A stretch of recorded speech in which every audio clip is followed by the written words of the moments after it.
Donc petite vidéo récapitulative de ce qu'on a fait sur les fréquences cumulées croissantes. Donc je prends une série statistique que je vais poser comme ça au hasard avec des classes de valeurs. Donc des valeurs qui vont par exemple de 20 à 30 pour la première classe, de 30 à 50 pour la deuxième, de 50 à 100 pour la troisième, et puis je sais pas moi, 200 à 200 pour la dernière classe de valeur. Et puis les effectifs, bah, vous avez 10 personnes dans ce groupe-là, vous en avez 40 dans ce groupe-là, vous en avez, hop là, vous en avez 20 là-dedans, et puis vous en avez 30 ici. Très bien. Premier travail, je vais chercher la fréquence de chaque effectif. Donc pour calculer la fréquence d'un effectif, mais je divise cet effectif par l'effectif total. Donc il me faut comme information l'effectif total, qui est la somme hein, des effectifs. Donc ça fait combien? 10 plus 40, ça fait 50. 50 et 20 et 30, et ça fait 100. Très bien. Donc je vais diviser par 100. Ce qui me donne 10 divisé par 100, ça fait 10%. 40 divisé par 100, ça fait 40%.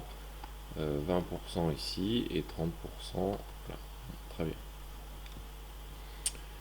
Au niveau des fréquences cumulées croissantes, eh bien j'additionne les fréquences dans la lecture croissante du tableau. C'est-à-dire que je vais lire les fréquences de gauche à droite et puis je vais les additionner au fur et à mesure. C'est-à-dire la première fréquence que je trouve c'est 10%, et puis 10% je l'additionne avec les 40%. Donc ça va me faire 50%. Que je vais additionner avec les 20% ici, ça va me faire 70. Et les 70 que je vais additionner avec les 30 de la dernière colonne, ça va me faire 100%. Très bien. 100%. De ça, je vais fabriquer un graphique. Alors un graphique à la tablette, hein. Donc c'est-à-dire à main levée, sans règle, là ça va pas être évident. Évidemment, sur feuille ou sur vos cahiers, je vous demande de faire ça beaucoup plus proprement que moi, la tablette. Mais j'ai des excuses, hein, c'est la tablette quand même. Donc on va graduer tous les 10, hein, ça me semble pas mal. Donc 0, 10, 20, 30, 40, 50, etc. Et je dois être à 100%. Et puis horizontalement, jusqu'où aller, il faut choisir une échelle qui va bien. L'étendue des données et l'étendue qui nous emmène de la valeur 20 à la valeur de 100.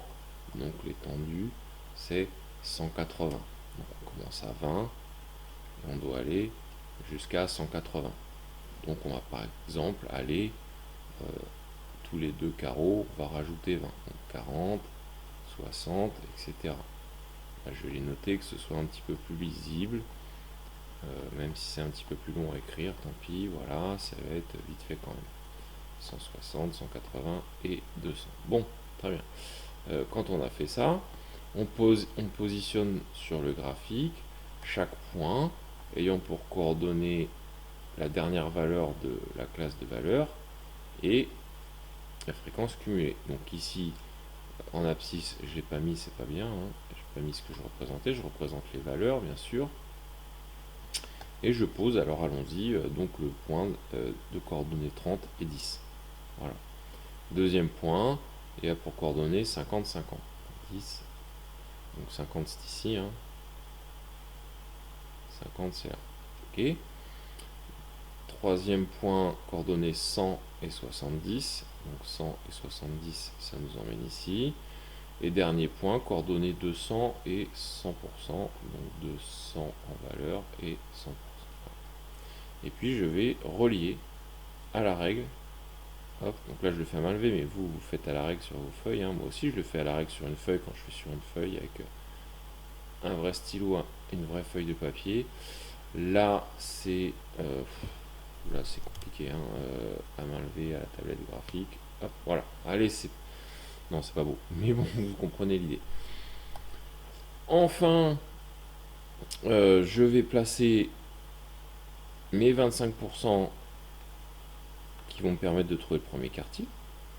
Mes 50% qui vont me permettre de trouver la médiane. Et mes 75% qui vont me permettre de trouver le troisième quartile. Et je viens chercher, comme ça, le point d'intersection avec la courbe. Hop. Donc là, bon, c'était un point de toute façon. Hop. Donc 75%. Allez, hop.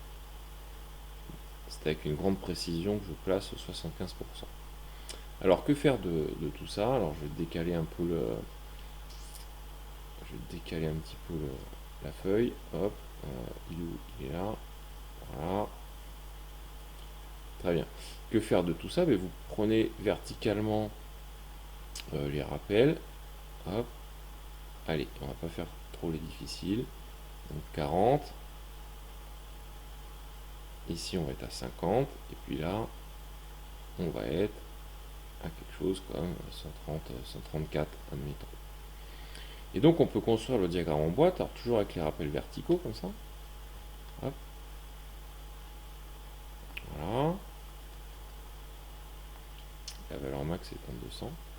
On peut construire donc le diagramme en boîte avec la valeur minimum qui est 20, le premier quartile qui est égal à 40, la médiane qui est égale à 50, voilà, et puis le troisième quartile, on a dit 134, admettons.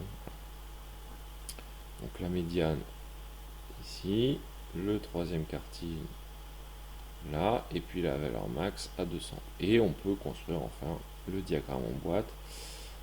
Alors là, c'est pareil, tracer très droit, ça va être compliqué. Qu'est-ce qu'on peut... Hein, hop, voilà. Très bien. Allez, je m'en sors pas mal quand même. Ça, c'est Q3. Et ça, c'est la valeur max.